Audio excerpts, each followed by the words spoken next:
Welcome back. It is Fat Free Diaries. This is a special edition.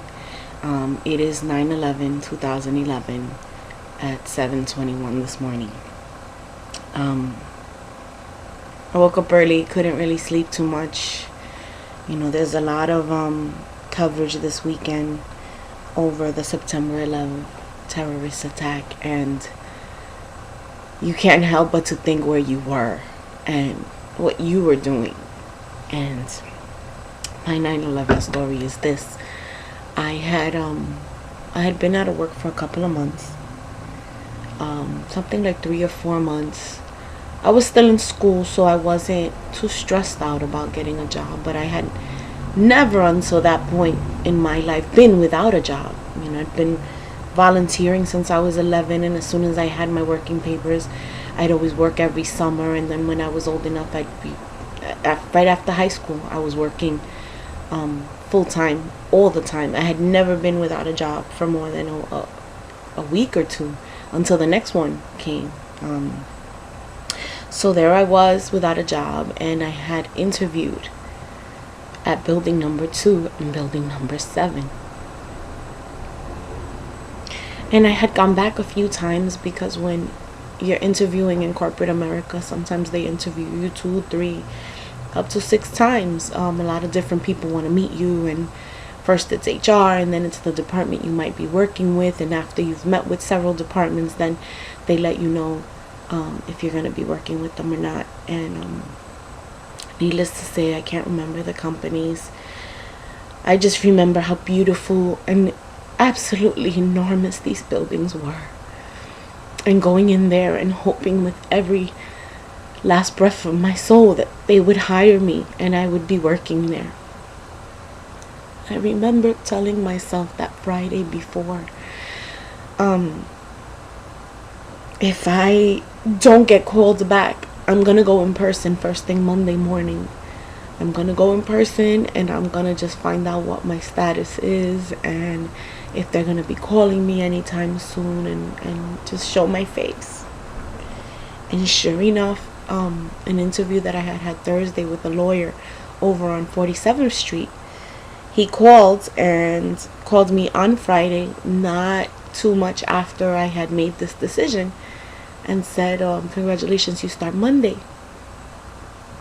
And I was really grateful I had a job, and so I go to work Monday, and I don't know, there was something weird in the air. It was just kind of that feeling that something was going to happen, and you're not really sure what, but there was something big around the corner.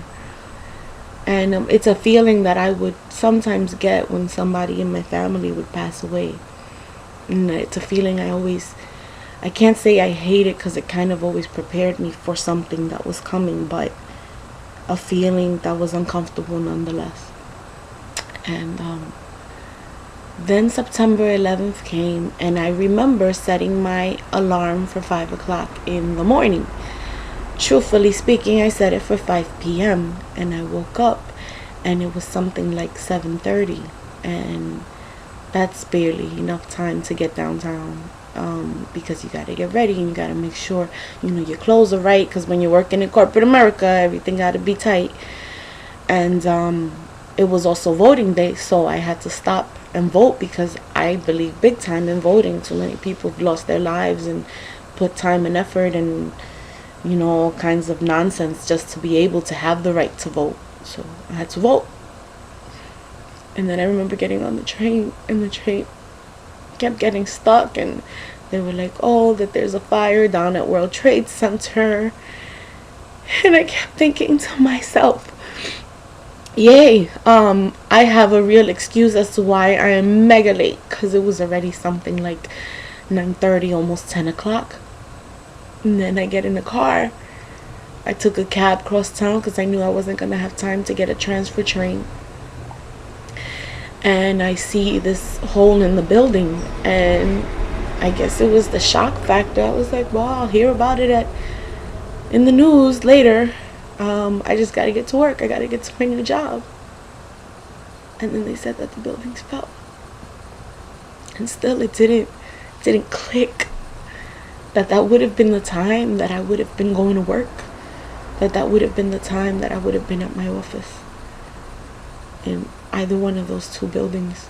And they were actually, ones that fell. My heart and my soul is with all the families that lost somebody that day. And I thank you from the bottom of my heart for going forward and allowing every beautiful day to come in and to greet it with love. And even if there's tears, that you continue to go forward for the sake of your children, for the sake of yourselves. Those of you who lost your parents that day, if any of you watch this, my heart is with you too. I know what it's like to lose a parent, and I can't even imagine what it's like to lose one in something so sad. But you are never alone. The world cries with you, and there are so many people that love and that cherish love and brotherhood and all these beautiful things, that because that day happened, so many people did bring out the best in themselves. And I must say that I've never seen New York in a much finer state than after 9/11, and how we all became one family. Which brings me to my topic of the day, and just checking my time. Is your life in order? If God forbid something happened to you today, is your life in order? And I guess that's what makes me sad this morning, on top of all the feelings that I'm feeling regarding that day, is that I look around me and my house is such a mess, because I'm always so busy, and I always leave it up to, my job, my this, my that, and I'll take something out and there it'll stay. I know that for me, I have to get into the habit of putting things away. Once you take them out, let me look. This is me and my art projects. You see that?